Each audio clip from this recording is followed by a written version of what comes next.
Bienvenue dans ce Près de chez nous, au sommaire de cette édition. À l'initiative de la JRGN, les femmes d'Abobo Ndottré-Palmeraie ont organisé le 31 mai une journée de sensibilisation sur le thème « Femmes d'Abobo, actrices de paix pour des élections apaisées ». À l'approche de la Tabaski célébrée le 6 juin prochain, le gouvernement, à travers le ministre des Ressources animales et halieutiques, a rassuré les populations sur l'approvisionnement en bétail avec un plan d'importation et des mesures pour contenir les prix.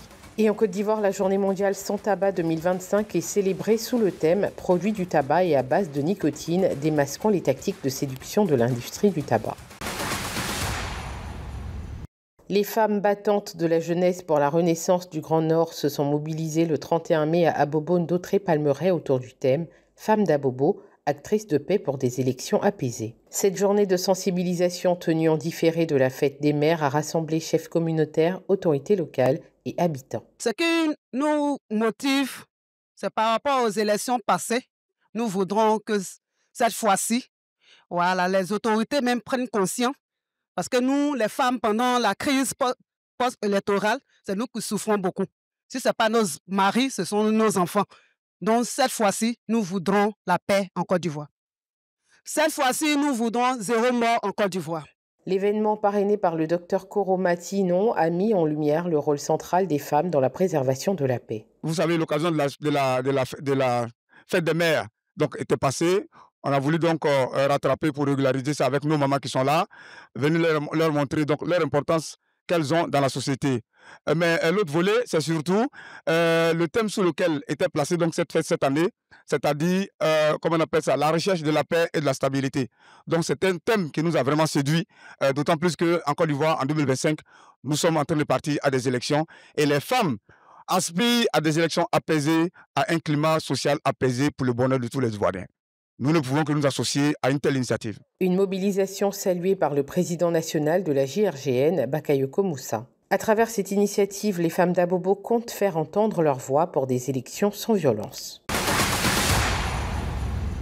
À une semaine de la fête de la Tabaski prévue le vendredi 6 juin 2025, le ministre des Ressources animales et halieutiques, Sidiki Moko Touré, a tenu une conférence de presse à l'immeuble Kestab au Plateau pour rassurer les populations. La Côte d'Ivoire n'est pas en manque de disponibilité de moutons. La suspension pour la période de la Tabaski de toutes les mesures réglementaires susceptibles de perturber l'approvisionnement du marché en ovins, en l'occurrence l'interdiction récente relative à l'aménagement d'étagères dans les camions de transport de petits ruminants. Sur les instructions du Premier ministre, ils ont mis le marché annexe. Et avant-hier, on a fait le tour à Nyama, à Bobo, Port-Boué, on appelle Yopougon, et puis à Djamé, et puis Port-Boué.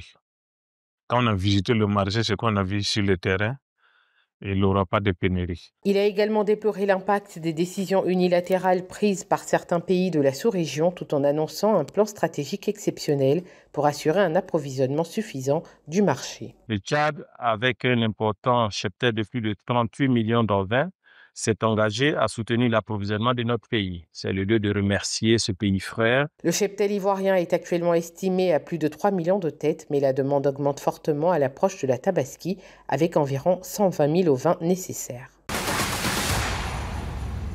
À l'occasion de la Journée mondiale sans tabac 2025 célébrée sous le thème « Produits du tabac et à base de nicotine, démasquant les tactiques de séduction de l'industrie du tabac », la Côte d'Ivoire a réaffirmé son engagement dans la lutte contre le tabagisme. Ce que nous devons savoir aussi, c'est que les industries du tabac ne baissent pas les bras. Et ils redoublent d'ingéniosité pour séduire davantage et fidéliser en vue d'élargir leur clientèle, notamment parmi les populations les plus vulnérables, comme je l'ai dit, qui sont les jeunes. Les services du Santo sont prêts à accompagner toutes les personnes désireuses d'en finir avec cette dépendance. Mais nous devons tous nous impliquer. Voilà pourquoi je voudrais lancer ici un appel à la population. Vous qui fumez, arrêtez de fumer dès aujourd'hui. Le ministère de la Santé a rappelé les efforts déployés dont l'adoption d'une loi anti-tabac et la ratification de la Convention cadre de l'OMS. Lutter contre la tabac, c'est une chose qu'on doit tous prendre à cœur.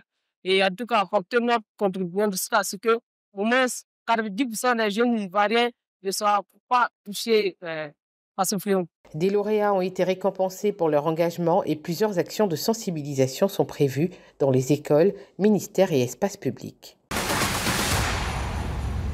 Les 31 mai et 1er juin 2025, la coordination du RHDP du Haut-Sassandra a organisé son pré-congrès à Daloa. Cette rencontre s'inscrit dans la préparation du congrès national du parti destiné à désigner son candidat pour l'élection présidentielle à venir. Ces échanges ont permis d'élaborer des motions exprimant les attentes des militants à l'égard de la direction du RHDP. Ce qui parle aux populations, c'est quel est le plus-value qui a été apporté à son existence.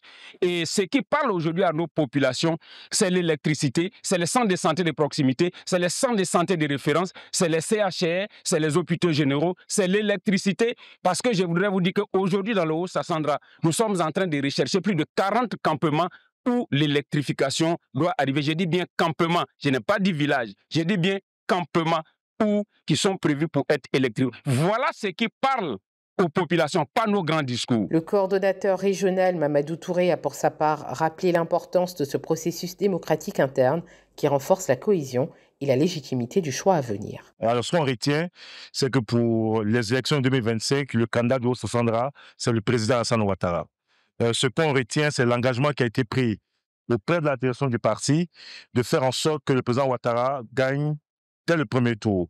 Et enfin, le dernier engagement, c'est de faire en sorte que, avec notre mobilisation qui sera extraordinaire, le Haut-Sassandra vote dans le calme, dans la paix, dans la quiétude. Le ministre Amadou Koulibaly, chef de la délégation officielle et représentant de la direction du RHDP, a reçu les motions issues des ateliers et s'est engagé à les transmettre. Je suis venu écouter les militants et aller porter donc leur message à la direction. Message qu'ils auront l'occasion de réaffirmer lors du congrès du parti, puisque toutes les résolutions qui ont été lues ici donc, seront présentées au nom des différentes régions donc à la direction du parti. La rencontre s'est conclue par un giga-meeting populaire tenu à la place Gbebani, près de la grande mosquée de Daloa. C'est la fin de cette édition, merci de l'avoir suivi. L'information continue sur cette info et sur cetteinfo.ci.